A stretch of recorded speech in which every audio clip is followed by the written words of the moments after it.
At 2 in the morning, I was still awake at the kitchen table with papers spread out in front of me. The house was quiet. Alex and the kids were asleep. I was trying not to make noise because if Noah wakes up, the whole house is done for the night. Then I heard knocking at the front door. Not polite knocking. Hard, fast, non-stop. The kind of knocking that says something is wrong right now. I went to the door and looked through the glass. I knew her. She was the mother of one of my students. Her face was wet, her breathing was uneven, and she was talking before I even opened the door. I let her in and closed the door behind her so she wouldn't wake the kids.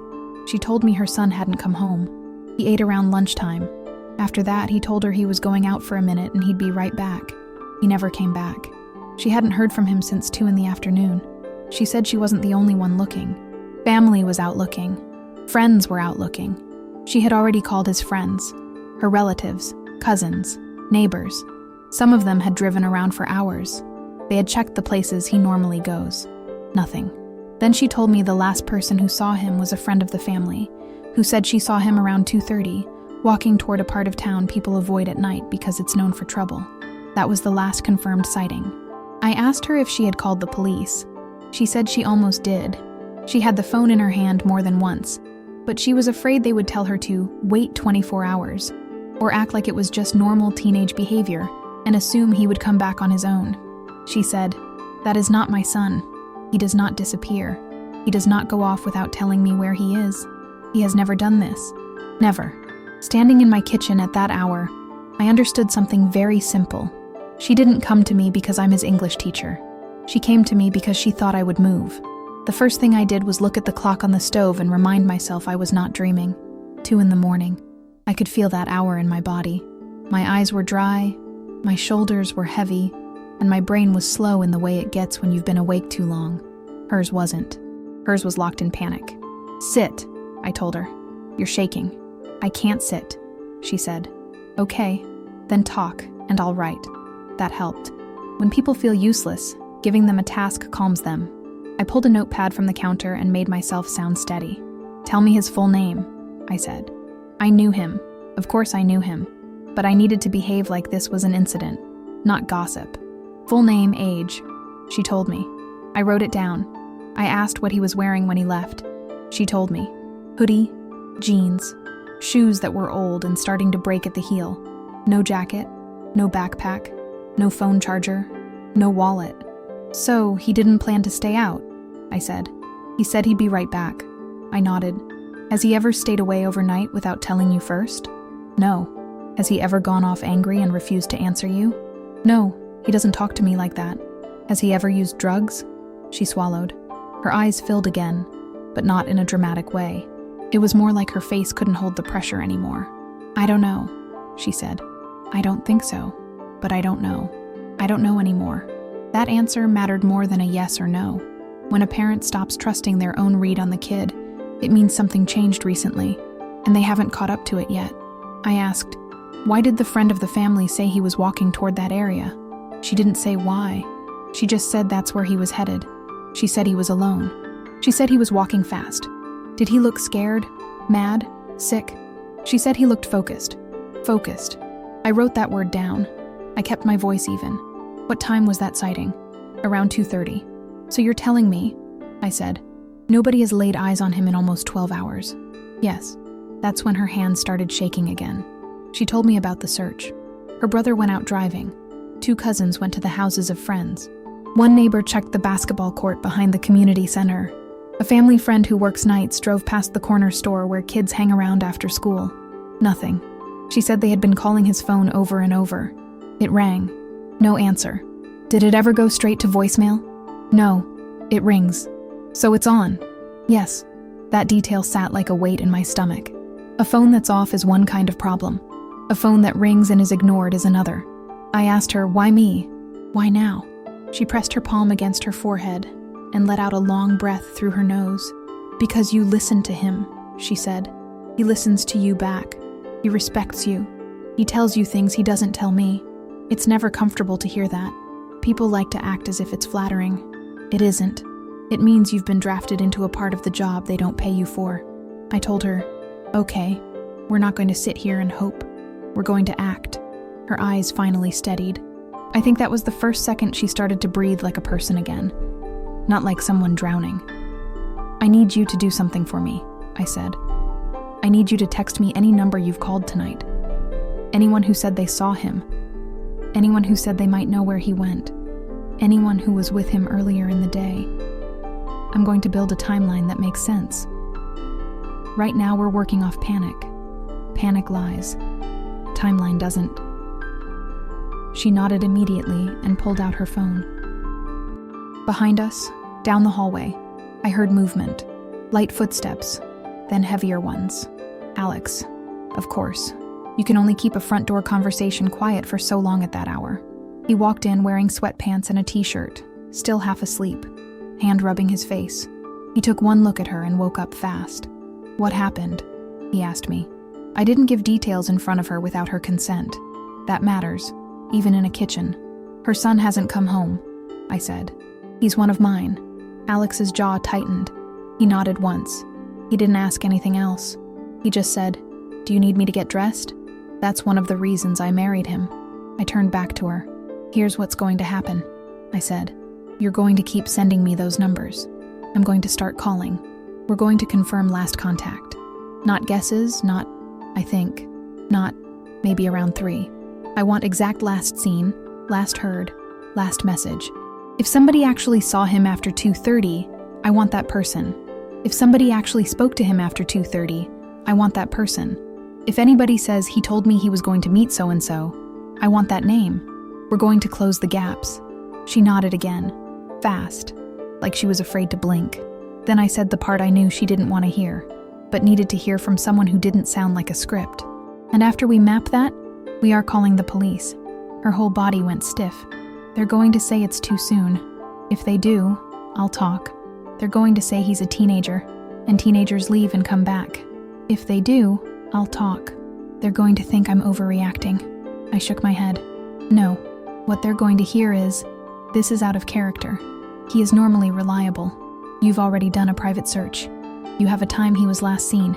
You have a direction of travel, and it involves an area known for trouble. You're not calling because he's late. You're calling because this is different." Her eyes filled again. She covered her mouth with her hand. She didn't speak, but she nodded. "Here's the part most people don't understand about this job. You don't get to pick when you become the adult in the room. You just are, or you're not. At 2 a.m, in my kitchen I was. Madison," she said quietly, voice rough. "If something happened to him, we're not starting there," I said. "First we're getting facts." She stared at me, and I could feel how much she wanted me to say. "He's fine. I don't do that. False comfort is disrespect. What I give is motion." I grabbed my keys. "You're not going alone," Alex said. "I know," I said, because I wasn't planning to. Alex went to get dressed. I told her to stay in the kitchen and keep sending me the numbers. I didn't want her driving in that state. Her hands were still shaking, and her face had that pale, unfocused look people get when they've crossed the line between tired and scared. I've seen parents like that at school. They think they're functioning, but they're not. They miss exits. They run red lights. They forget where they just were. I wasn't letting her get behind a wheel. While Alex was in the bedroom, I took my phone and started calling. The first number she sent me was a cousin. I introduced myself, said I was his teacher, and asked one question. "When was the last time you personally saw him or heard his voice?" Not heard about him. Not, someone said. Direct contact only. The cousin said he hadn't seen him since lunch. He said everything seemed normal then. No argument, no tension. He said the kid didn't sound mad, didn't sound upset, didn't sound scared. Just normal. I wrote down normal at lunch. Second number was a neighbor. The neighbor said she drove around earlier with the boy's uncle, checking blocks near the basketball court in the community center. She hadn't seen him, but she had asked a few other kids hanging around, and none of them had seen him either. I wrote that down too. No sighting at court. The third number mattered. It was the family friend who claimed she saw him around 2:30. I stepped into the hallway so I wouldn't make the mother listen to that part again. I asked the friend to walk me through it like she was replaying a video. Where exactly did you see him? Which street? Which side of the street? Which direction was he facing? Who was near him? Was he talking to anybody? Did he look at you? Did he react? Did he change pace? Did he look injured? Did he look high? Did he look scared? People like to say, yeah, I saw him because it makes them feel helpful. I saw him is not enough for me. I need to know if they really looked. Her answers were clean. She didn't hesitate. She said he was alone. She said he was walking fast toward that neighborhood people warn their kids about. She said he wasn't stumbling. He wasn't slurring. He wasn't yelling.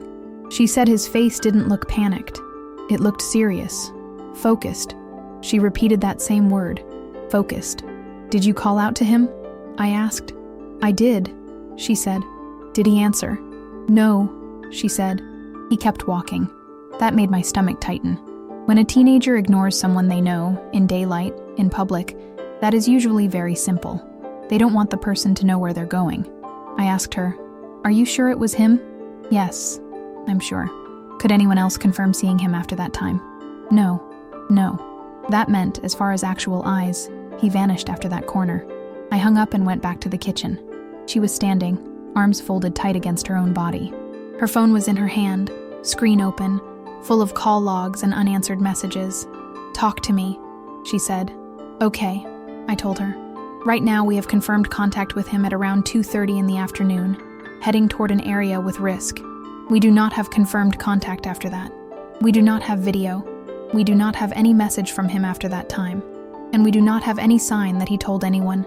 I'm fine. Leave me alone. Correct so far?" Her jaw clenched. "Correct." "Good.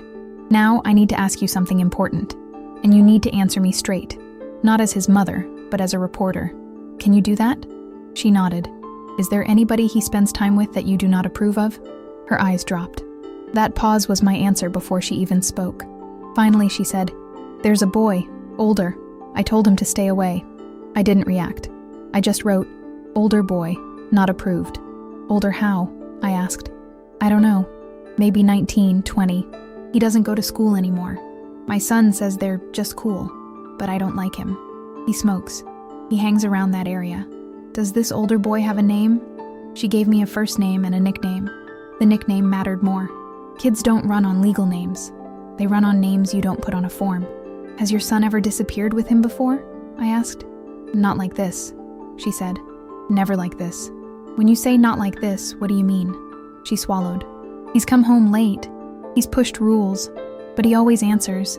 Even if it's one word, even if it's just, 'I'm fine,' he always answers me. Tonight he didn't answer me. He didn't answer anybody." I wrote, "Pattern break," and I underlined it. Alex came back into the kitchen with shoes on, keys in hand, awake now. He looked at me first, then at her. "You're not driving," he told her. "You're riding with us." She opened her mouth to argue, then closed it. She nodded. I told her, "Here's what we're doing next.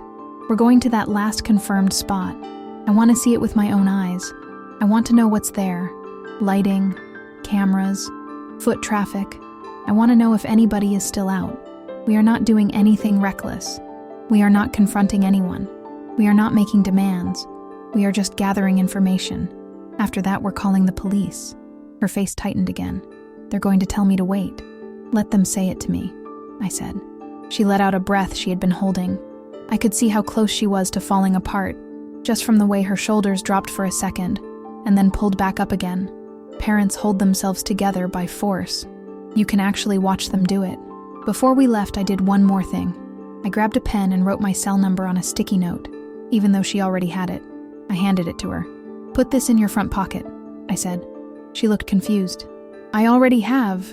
"In your front pocket," I repeated. She did it. I wasn't trying to be dramatic. I've just learned something. When people are in crisis, they drop phones. They leave purses in car seats. They misplace everything. But they will keep a scrap of paper you physically told them to keep, because now it's a job, and a job keeps them upright. We headed to the door. I slipped on a jacket and turned off the kitchen light. The house felt wrong. Too quiet for what we were about to do. Before we stepped outside, Alex put a hand on my arm and said, "Lo, if this turns into anything dangerous, we're out." "Yes," I said. I meant it. I am not law enforcement. I am not there to play hero in the middle of the night. I am there to get enough truth to force the system to do its job. I locked the door behind us. We drove with headlights low and the streets mostly empty. It was that hour when the town looks paused. No buses, no joggers, no sounds from yards, Just quiet houses and the feeling that anybody still awake is either working a night shift or doing something they're not proud of. She sat in the back seat. She kept her phone in both hands, like it was the only thing keeping her alive. Every few seconds she checked for new messages. There were none. Then she checked call history again, even though it hadn't changed.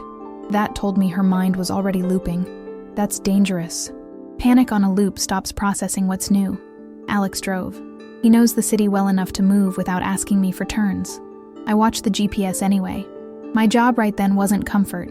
My job was to build a clean sequence of facts, minute by minute, place by place, so that when we did make the call, we sounded like adults who knew what we were talking about. We got close to the area she had mentioned. You can tell when you're crossing into a part of town that parents warn each other about, not because it looks like a movie, because things feel unmaintained. A streetlight out and nobody fixed it. A trash can tipped over and nobody picked it up. Windows with blankets instead of blinds.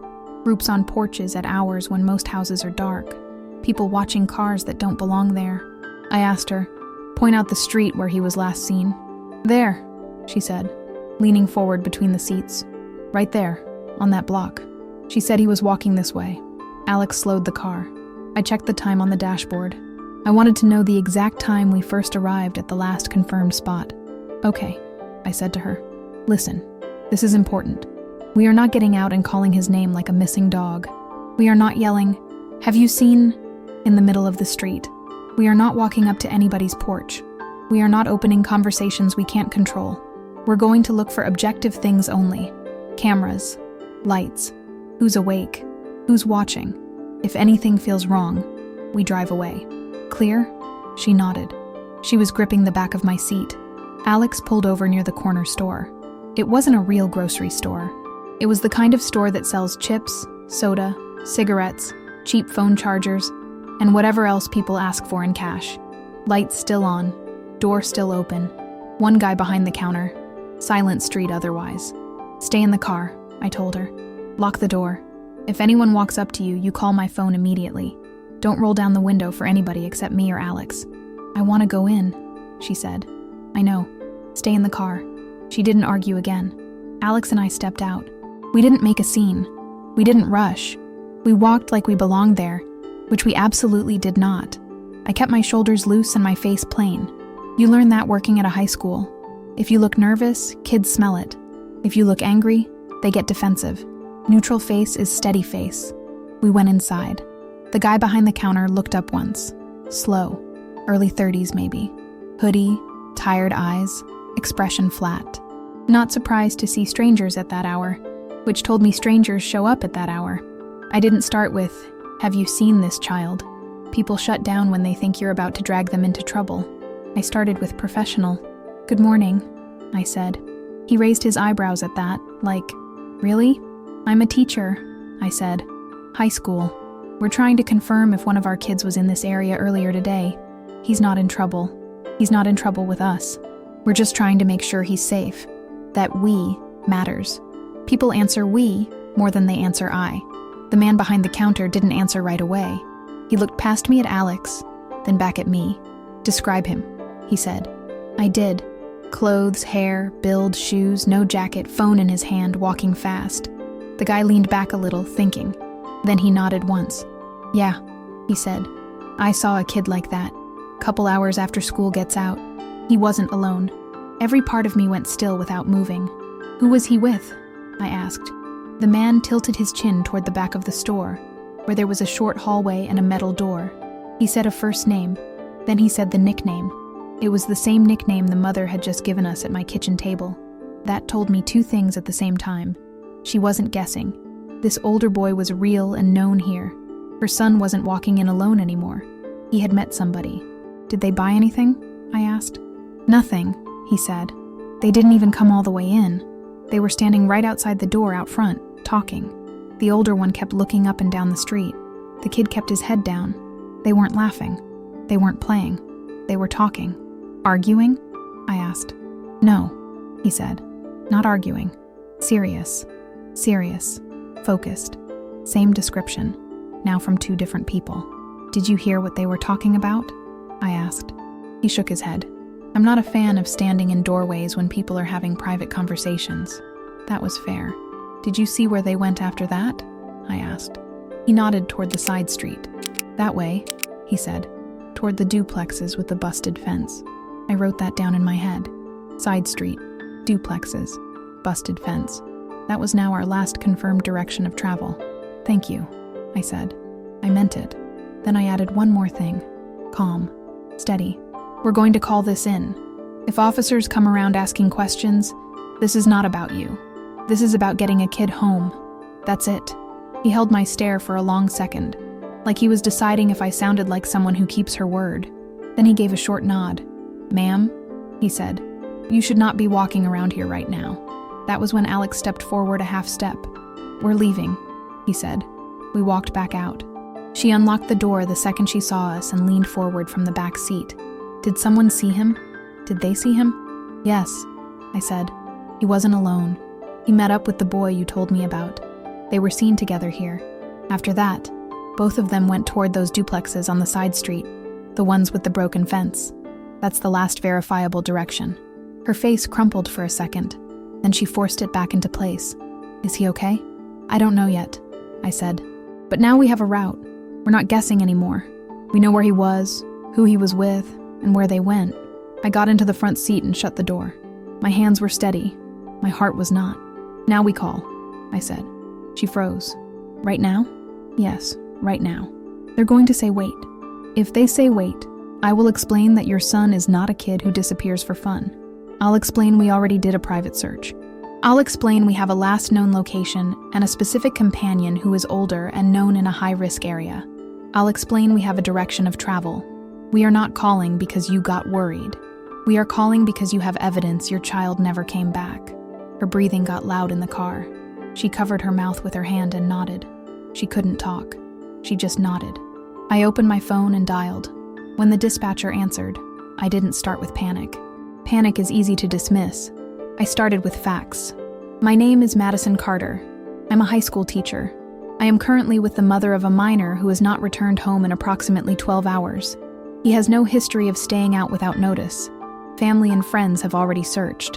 We have a confirmed last visual contact with him at around 2:30 this afternoon, heading toward a known high-risk area in the company of an older male, approximately 19 to 20, known by a specific nickname.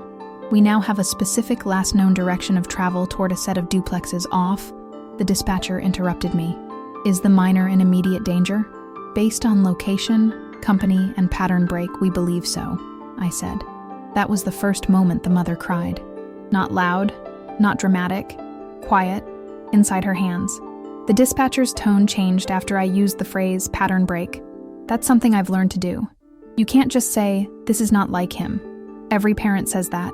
You have to say, this is a clear break from his normal behavior. That sounds like documentation, not emotion.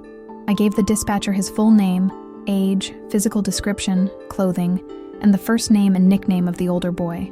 I gave the street and the corner store as the last confirmed location, and I described the direction toward the duplexes with the broken fence. I noted that his phone still rings, but he has not answered calls or messages for hours. I said the mother was present with me, alert, and actively searching. I said we were requesting in-person response. Then I stopped talking. Silence is also a tool. People fill silence, and I needed the dispatcher to keep talking. Stay where you are, the dispatcher said. Officers are en route. That was the first solid point of relief we had all night. Not because officers fix everything. They don't. But because no one said, wait until morning, and no one said, teens run off. He'll come back. We were past being treated like we were just nervous. I thanked the dispatcher, ended the call, and turned to her in the back seat. They're coming, I said. Her shoulders dropped in a sharp, visible release. She covered her face with both hands and let out one hard breath. Then she nodded. Okay, she whispered. Okay, okay. She kept saying, okay, the way people do when they're trying to hold themselves in one piece. Alex looked at me. I knew that look. The look said, this is no longer just you helping a parent. This is now police involvement in a high-risk area at 2 a.m. Are you sure you know where the line is? I gave him the smallest nod. I understood. While we waited, I told her what was going to happen next, step by step. Walking her through it would stop her from spinning in her own head. Listen to me.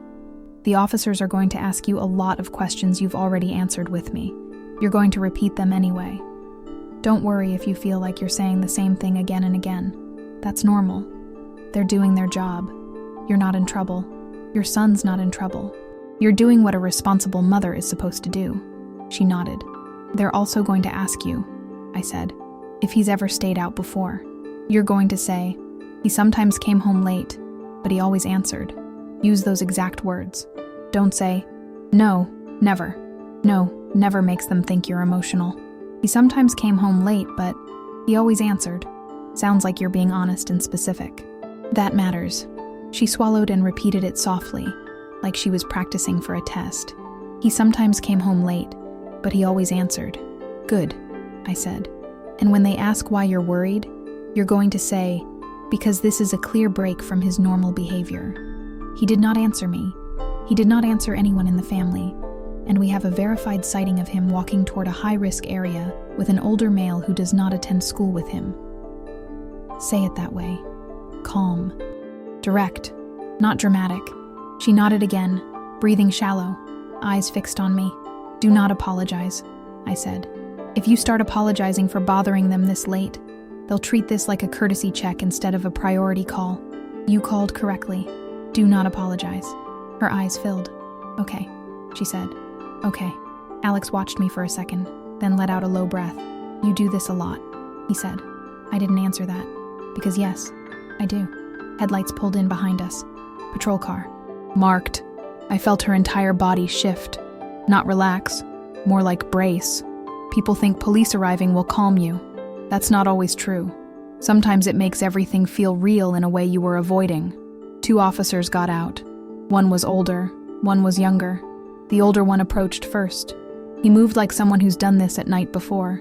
No rush, no drama.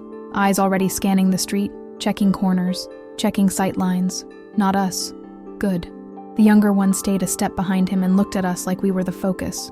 That wasn't ideal for me, but fine. You work with what you get. The older officer stopped by the driver's side window. Alex rolled it down. The officer angled his body so he could see all 3 of us without turning his head. That told me he was already running safety math in his mind. Good again. Who made the call? He asked. I did, I said. My name is Madison Carter. I'm a high school teacher. I'm here with his mother. The mother leaned forward from the back seat. Please, she said. Please. My son hasn't come home. The officer didn't talk over her. He let her say that. Then he looked at me. Walk me through it, he said. I did. Clean. Factual. No filler. Times. Locations. Clothing. Behavior. Last confirmed sighting at 2:30 with an older male, walking toward the duplexes with the damaged fence, and no contact since. I also described our independent search efforts. Relatives driving, neighbors checking, calls made, places already cleared. When I finished, I said, this is a break from his normal behavior. He sometimes came home late, but he always answered. He's not answering. This is not normal for him. The officer nodded once. And the older male, he said. Name? I gave the nickname and the first name. The younger officer wrote it down. That changed their faces, not surprised. Focused. The older officer turned to the mother. Ma'am, he said, calm. I'm going to ask you questions you've already answered. I need you to stay with me. She did exactly what we rehearsed. She didn't ramble. She didn't beg. She didn't apologize for calling. She stated facts. When she said, he sometimes came home late, but he always answered. The older officer made one small mark in his notebook. I saw it. It looked like a check. Then the younger officer said something that almost derailed her. Ma'am, is it possible he just needed some space and didn't want to be bothered? Her face tightened. I felt her start to rise, emotionally, the way parents do when they feel dismissed. I leaned back just enough so she could see my eyes in the reflection of the window. She closed her mouth and breathed out through her nose. Then steady, she said, no, this is a clear break from his normal behavior. That was it. No yelling, no defending herself. No, what do you mean space? He's a child. Do you think I'm stupid? Even though I knew she wanted to. She sounded composed and factual, and that changed his posture. The older officer nodded to the younger one, then looked back at us. "All right," he said. "Here's how we're going to proceed. This is the part where, sometimes, parents fall apart. They expect sirens and a helicopter. That's not how it works. It's usually slower and more procedural than they want. But slower is still movement. And movement is what we needed. We're going to start by checking that duplex row you mentioned," he said. "We're going to see if we make visual contact with him, or with the companion you named. We're also going to make contact with anyone awake nearby, quietly. We're not going to escalate if we don't have cause. I'm also going to put out his description and the companion's nickname so other units in this zone know to keep eyes open. And we're going to log this, which means there's now a record of concern. That matters." "Can I come?" the mother asked. "No," he said. Direct. "No sugar. It's not safe and it won't help. You stay here." Her jaw shook. I could see the fight in her eyes. She hated that answer. Any parent would. But she didn't argue. She understood. Then the older officer looked at me. "And you," he said. "You're going home." It wasn't a question. I opened my mouth to tell him I wasn't leaving her alone, and he cut me off with a small motion of his hand. "Ma'am," he said quietly, "you've already done more than most people do. You've done it well. Let us work now." That landed. I didn't like stepping back. I never like stepping back. But I also know my role. My job is to escalate when no one's moving. Once the system is moving, my job is to stop being in the way. "Okay," I said. The younger officer stayed with us. The older officer walked back to the car, got on the radio, said a few short things I couldn't hear, then pulled away toward the duplexes. In the quiet that followed, she leaned forward and grabbed my sleeve. "Madison," she whispered, voice breaking at the edges. "What if they find him and it's bad?" I turned in my seat and faced her fully. "We're not starting there," I said, calm. "We're staying right here until we get facts." Her eyes filled again. She nodded, hard, like she was physically forcing herself to agree. That was the first moment I let myself feel afraid. It sat low, like weight in my stomach, because now it wasn't just a missing student. Now we had a location, a companion, and police treating it as active. That means it's real.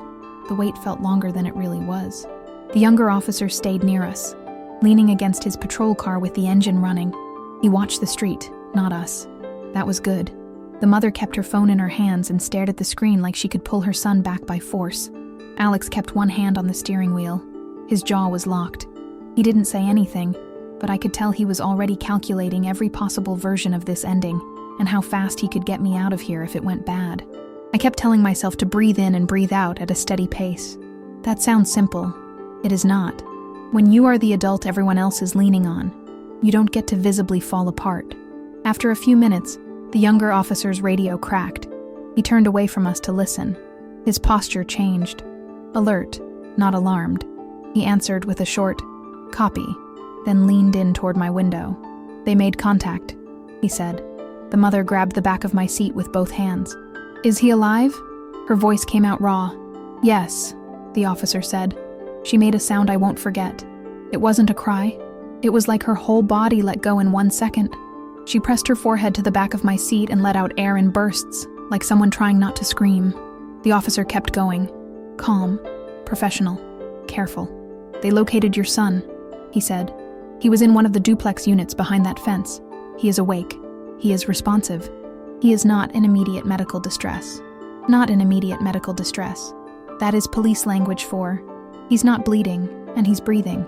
It does not mean, he's fine." I heard that. I knew she didn't. "Can I see him?" she said. "They're bringing him here," he said. "They're walking him out now." She brought her hands to her face and sobbed into her palms, shoulders shaking. No sound at first, then a low, broken sound she couldn't hold back anymore. Alex looked at me in the dim glow from the dashboard. His eyes were softer now.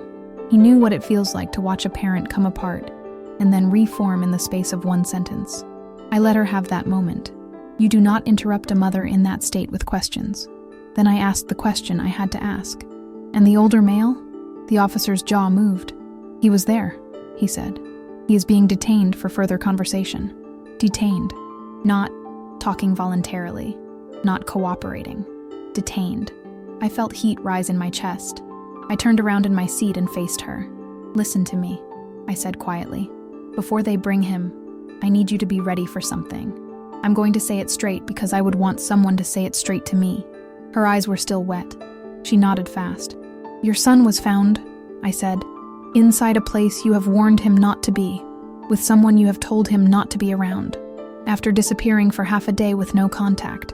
The officers are going to ask questions. They are not trying to embarrass him. They are trying to establish whether he was there by choice or because he couldn't leave." She stared at me. "Are you telling me?" "I am telling you," I said, voice steady. "Do not start yelling the second he gets to this car. Do not grab him and shake him and say, 'What were you thinking?' and 'Do you know what you put me through?' If you do that, he's going to shut down.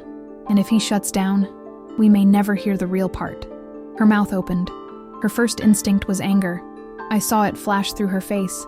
"That's normal." Then she forced herself to swallow it. She pressed her lips together and nodded. "I won't yell," she said. "I won't yell." "Good," I said. "You're going to tell him? I'm glad you're safe. That's it. Nothing else at first." She nodded again, shaking, whispering to herself, "I'm glad you're safe. I'm glad you're safe. I'm glad you're safe," like she was drilling it into muscle memory. Headlights turned onto the block again. This time it wasn't just one patrol car. It was the older officer's car pulling back around the corner, slow. He parked ahead of us, angled to block part of the street.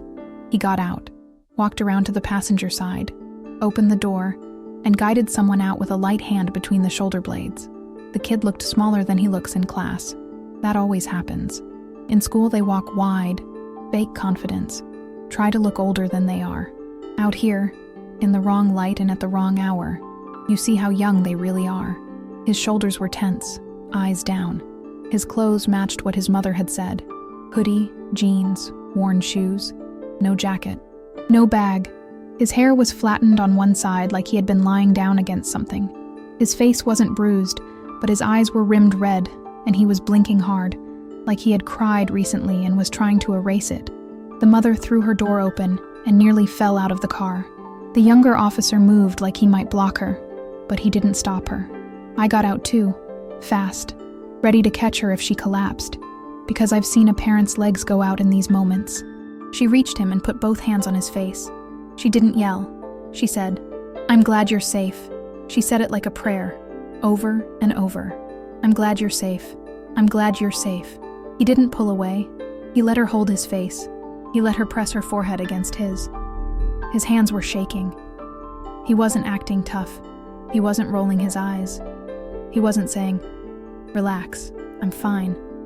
He was just standing there, breathing fast, trying to stay upright. Then he looked past her and saw me. His jaw clenched. Shame. That's what I saw. Not fear. Shame. He said, "Ms. Carter, I'm sorry. That hit me harder than I expected." I stepped closer, but not too close. I didn't touch him. I kept my voice even. "You're alive," I said. "That's what matters right now." He looked down again. His eyes filled. He wiped them fast with his sleeve like he hoped no one noticed. The older officer came around us and spoke quietly. "Here's the situation," he said to me and to the mother, like we were both in the circle. "We located him inside one of the duplex units. He was with the older subject you named. We made contact. The older subject attempted to limit our access to your son. We did not allow that. Your son is now with you. The older subject is not." My stomach went cold. Limit our access. That was careful wording. That meant the older boy tried to keep this kid inside. That meant this might not have been hanging out. That meant this might have been, "You're staying here whether you want to or not." The mother heard it too. She turned to her son. "Did he hurt you?" Her voice shook. The boy shook his head fast. "No," he said. "No, he didn't touch me." "Did he keep you there?" I asked. Calm, not accusing, just clear. The boy swallowed. He didn't answer right away. He kept his eyes on the ground. The officer didn't push him. He let the air sit for a second. Finally, the boy said, "Quiet." He said I couldn't call. He said if I called, people would make it worse. The mother closed her eyes like the words physically stabbed her. I felt heat in my face. Anger. Clean anger. Not because a kid snuck out and stayed out. Teenagers do that. I felt anger because someone older decided to control him, isolate him, and make his mother feel like she was losing her mind for 12 hours. That's not bad influence. That is a threat. I looked at the officer. So this is documented, I said. It is now, he said. Good, I said. Because once it is documented, it is not just a family issue anymore. It becomes an adult attempted to restrict a minor's communication with his parent. That gets attention in a way teen stayed out late. Never will. The boy finally lifted his head and looked at his mother again. His voice cracked.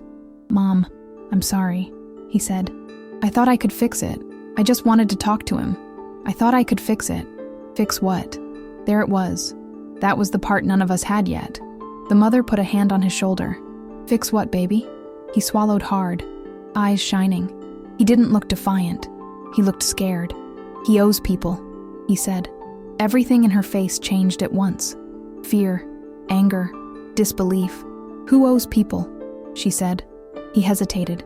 Then he said the older boy's nickname. He owes, the boy said.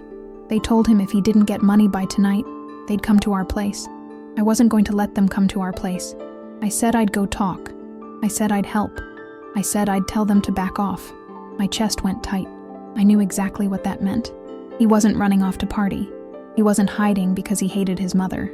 He had walked toward a dangerous block because he thought, in his 16-year-old mind, that he could bargain with people who do not bargain with kids. He was trying to protect his house. He was trying to keep people from showing up at his mother's door. I felt a kind of cold respect for him, and at the same time, a very clean fear, because there's a specific kind of kid who does that. The kid who grows up too fast. The kid who decides, this is my responsibility now, even when it isn't. The officer looked at me like he knew I understood exactly what had just been said. Then he turned to the mother. Ma'am, he said, careful, steady, professional. This is now more than just a welfare check. We're going to need a statement from you and from him.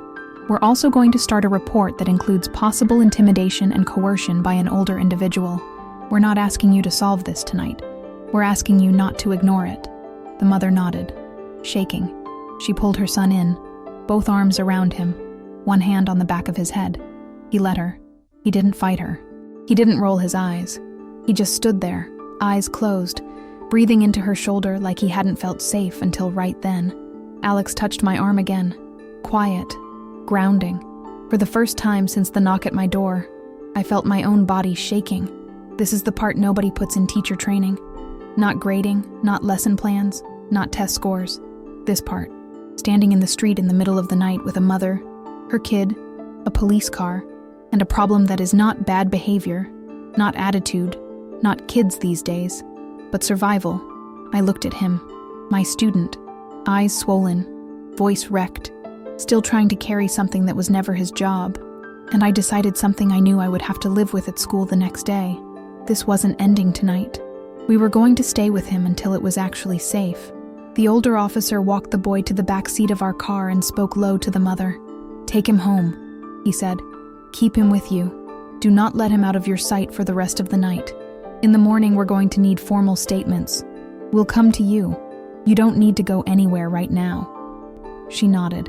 She was still shaking, but it was a different kind of shaking now. Not fear of losing him. Aftershock. The boy sat down in the back seat next to her, and for a second he leaned into her shoulder the way little kids do when they fall asleep in the car after a long day. He's not a little kid. He still did it. She cupped the side of his head like she'd been waiting all night just to touch him and know he was warm. I turned to the older officer. This isn't going to disappear in paperwork, right? My voice came out lower than I expected. He looked me in the eye. No, he said. We heard what he said. We heard what you said. We have the other subject. We have location, timeline, and conduct that suggests control. This goes in a report. It doesn't get labeled as curfew drama. That last part mattered. He didn't have to say it. He chose to. I respected that. He added, you should go home. You've done enough. I nodded. That didn't mean I agreed. It just meant I understood. He went back to his car. The younger officer stayed behind for a second. He looked at me like he wanted to apologize for the question he'd asked earlier about space. He didn't say the words, but I saw it in his face. Then he followed his partner. They pulled away down the block, slow and careful. Not lights and sirens, just present. For a moment it was finally quiet. Alex exhaled, hands on the wheel, shoulders down for the first time. "We're taking them home," he said. "Yeah," I said. I turned in my seat to face the boy. "Listen," I told him. "I need you to hear me, and I need you not to argue with me right now." He rubbed his eyes with the heel of his hand. He didn't look defiant. He looked empty. "Okay," he said. "You don't get to carry this alone," I said. "You don't fix debt for somebody older than you. You don't sit in a stranger's place all night so nobody comes to your house. That's not your job. I don't care what he told you. I don't care how brave you thought you were being. That is not yours to carry. Do you understand me?" He swallowed. His voice cracked. "I didn't want them coming to our door." "I know," I said. "I heard you. I believe you. You were trying to protect your mother. I respect that, but the way you tried to do it almost broke her." His face twisted when I said that. His eyes filled fast. He nodded and looked down at his shoes. That landed. Good. Sometimes you can't reach a kid with, "You scared me." You have to reach him with, "You hurt someone you love without meaning to." That gets through. The mother brushed hair off his forehead and kissed the top of his head. He let her. He didn't roll his eyes. He didn't pull away. He just closed his eyes and breathed. Then she looked at me. Her face was raw and tired and grateful and still afraid. "Thank you," she whispered. People say, "thank you," in those moments like you just lent them a phone charger. They have no words for what they're actually trying to say. "You don't have to thank me," I said. "You did the right thing. You didn't wait. You didn't talk yourself out of calling. You fought for him the whole night. That's what good mothers do." Her face broke again, but in a different way. Relief, not panic. We drove them home. The ride back was almost silent. No music, no small talk. The mother kept her hand on his knee like she needed a physical anchor. He stared out the window, eyes heavy, body slumped, wiped out. Every once in a while he checked his phone, then set it back down like he didn't even know what to do with it anymore. When we pulled up outside their building, Alex put the car in park and waited. The boy leaned forward between the seats. His voice was small now. "Ms. Carter," he said. "Yes, please don't tell school." I turned to face him. "That's not how this works," I said. "I can't pretend I don't know. I'm a mandatory reporter. I'm going to follow procedure. That means I'm going to make sure you're safe at school, and I'm going to make sure this doesn't follow you into the building in a way that puts you at risk." He nodded, but he looked scared. Not of me, of being seen, of being known for this. So I added, "I'm not out to embarrass you. I'm out to protect you. There's a difference." He let out a long breath and nodded again, slower this time. "Okay." When they got out, the mother hugged me so hard I almost lost my balance. Then she took her son inside with her arm around his shoulders. Alex and I watched them go in. Only after the door closed behind them did I feel my legs shake. I pressed my palms against my thighs and tried to steady my breathing. My body had held that tension for hours, and now it wanted to let go all at once. Alex looked over at me. "You're done for tonight," he said. "I know," I said. He gave me a look. I sighed. "I'll call the school in the morning," I said. "I have to let them know we're going to need counseling support ready, and I'll document my part while it's still fresh. Times, locations, what the officer said, what he said about the debt, everything. If this turns into something bigger, I don't want to be the teacher who says, 'I don't really remember.'" "That's fine," he said. "After you sleep." I nodded. I didn't argue. On the ride home, I kept replaying one specific moment, when the boy finally said, "I thought I could fix it." That sentence stayed with me. People love to talk about teenagers like they're careless and selfish and lazy and dramatic. They say it like teenagers are the problem. That's not what I see in my classroom. What I see over and over are kids trying to hold up a world that is heavier than they are supposed to carry. Kids who will walk straight toward danger, not because they're chasing it, but because they think it's their job to block it from hitting someone they love. By the time we got home, the sky was still dark. My house was still quiet. It looked exactly like it had when the knocking first started, but I wasn't the same. Before I went back inside, I made myself a promise. I was going to make sure this boy was not treated like a problem to be managed. I was going to make sure he was treated like a student who had just flagged a safety issue inside our community.